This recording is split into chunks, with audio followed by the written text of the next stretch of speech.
Be holy, 1 Peter 1:15. உங்களை அழைத்தவர் பரிசுத்தமுள்ளவராய் இருக்கிறது போல நீங்களும் உங்கள் நடக்கைகள் எல்லாவற்றிலும் பரிசுத்தமாய் இருங்கள். சோ நம்மளுடைய தேவன் பரிசுத்தம் உள்ளவர். சோ அதனால நம்மளும் பரிசுத்தமா இருக்கணும். அப்ப நம்ம அப்பா, அதாவது அப்பாவை போலதான் பிள்ளைங்க இருப்பாங்க. ஏன் நம்ம பரிசுத்தமா இருக்கணும் இந்த உலகத்துல? ஏன்னா நம்ம அப்பா பரிசுத்தமா இருக்காரு. சோ பிள்ளைங்க எப்படி இருப்பாங்க? அப்பாவுடைய வித்து நமக்குள்ள இருக்கிறதுனால நம்மளும் பரிசுத்தம் உள்ளவர்களாக தான் இருப்போம். அதற்காக தான் நம்மள ஓகே. இப்ப முதல்ல பரிசுத்தம்னா என்ன? பரிசுத்தத்துக்கு ஆப்போசிட் பாவம். இப்ப பரிசுத்தம் என்ன அப்படின்னா எபிரேய மொழியில சொல்லப்பட்டிருக்கிறது கெதுஷா அப்படின்ற ஒரு வார்த்தை. அது என்னன்னா separated life and separated from one thing and dedicated to some other thing. So நம்ம சொல்லலாம், உலகத்திலிருந்து நாம் பிரித்தெடுக்கப்பட்டு எதற்காக பிரித்தெடுக்கப்பட்டிருக்கோம்? நாம் தேவனுக்காக நம்மள டெடிகேட் பண்ணிருக்காங்க, சப்மிட் பண்ணிருக்கோம். அப்ப இந்த உலகத்து மக்களை போல சிந்திக்கிறது, செயல்படுறது, யோசிக்கிறதுக்காக அல்ல. நம்மளுடைய எண்ணங்கள், பேச்சு, சிந்தனை எல்லாமே நம்ம அப்பாவை போல இருக்கணும். சோ நம்ம அப்பா யாரு? பிதாவாகிய தேவன், நம்ம ஆண்டவராக இயேசு கிறிஸ்து, பரிசுத்த ஆவியானவர் வல்லமையெல்லாம் நாம் நிரப்பப்பட்டு நாம் பேசுவது, சிந்திக்கிறது, யோசிக்கிறது எல்லாமே அவருடைய சித்தத்தின்படி, அவருக்கு பிரியமானதாக இருக்கணும். அதுதான் பரிசுத்தமான ஒரு வாழ்க்கை. அப்ப பரிசுத்தத்துக்கு ஆப்போசிட் என்ன? பாவம்.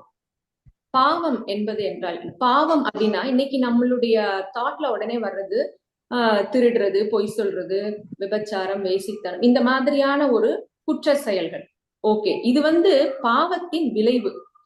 இத நம்ம புரிஞ்சுக்கிட்டோம்னா இன்னைக்கு உலகத்துல நம்ம நிறைய கிரிமினல் ஆக்டிவிட்டிஸ பாக்குறோம். எங்க பார்த்தாலும் வன்முறை செயல்கள், கொலை, திருடு, நிறைய பாலியல், இந்த மாதிரி நிறைய காரியங்கள் நம்ம பாக்குறோம். ஆனா நாட்டுல சட்டத்திட்டங்களும் அதிகமாயிட்டு இருக்கு. எங்க போலீஸ் ஸ்டேஷன்ஸ் இருக்கு, நிறைய காரியங்கள் கவர்மெண்ட் எடுத்துட்டே இருக்கு. ஆனா இந்த குற்றங்கள் நாளுக்கு நாள் அதிகரிச்சுட்டே தான் இருக்கு, இல்லைங்களா? ஏன் அதை யோசிச்சு பாக்குறப்ப, இப்ப நம்மளுடைய ஆண்டவராக இயேசு கிறிஸ்து இந்த உலகத்துல ஊழியம் செஞ்சப்ப 3.5 வருஷம் ஊழியம் செய்யறாரு. அவருடைய ஊழியத்துல பாத்தீங்கன்னா ஒரு விபச்சார ஸ்திரீ பார்த்த மாத்திரத்துல அவர் அந்த அம்மாவை திட்டல, ஒண்ணுமே பண்ணல.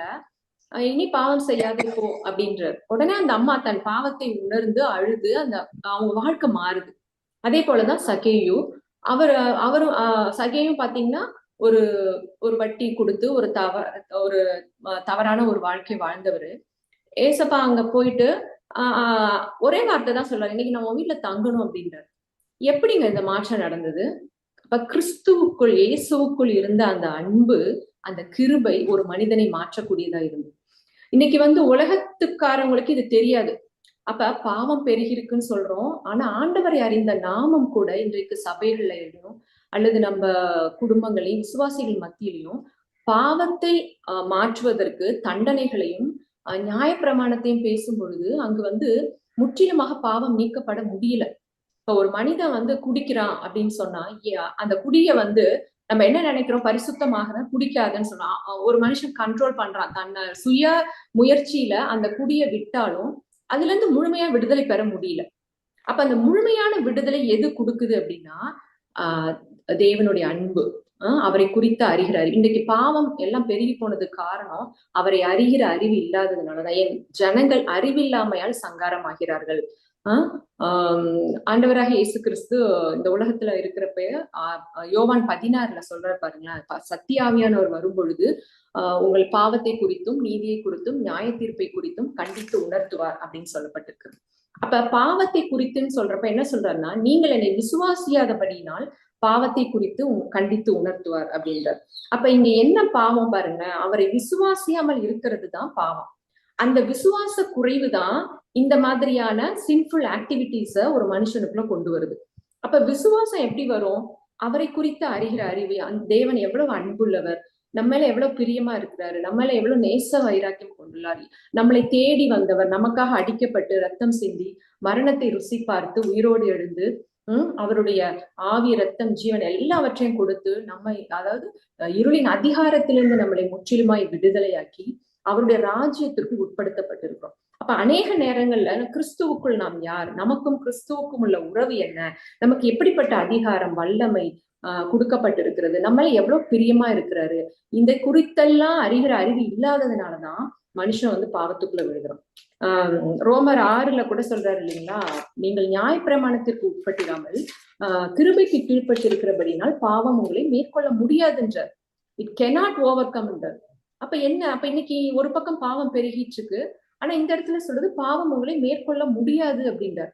அப்ப பரிசுத்தமான வாழ்க்கை தான் நமக்கு வைக்கப்பட்டிருக்கிறது. எப்படி? கிருபைக்கு கீழ்ப்பட்டிருக்கிற நாம். அப்ப நம்மளுடைய வாழ்க்கையில கிருபை எங்க வெளிப்பட்டது? தேவன் அன்புள்ளவராய் இருக்கிறார், இறக்க முற்றிலுமான அவருடைய அன்பு வெளிப்படுத்ததான் சிலுவைக்கு இறங்கி வந்தார். நான் உன்னை வந்து இந்த அளவுக்கு நான் உன்னை நேசிக்கிறேன் அப்படின்றதுக்கு தான் வெளிப்படுத்தி காமிச்சேன்.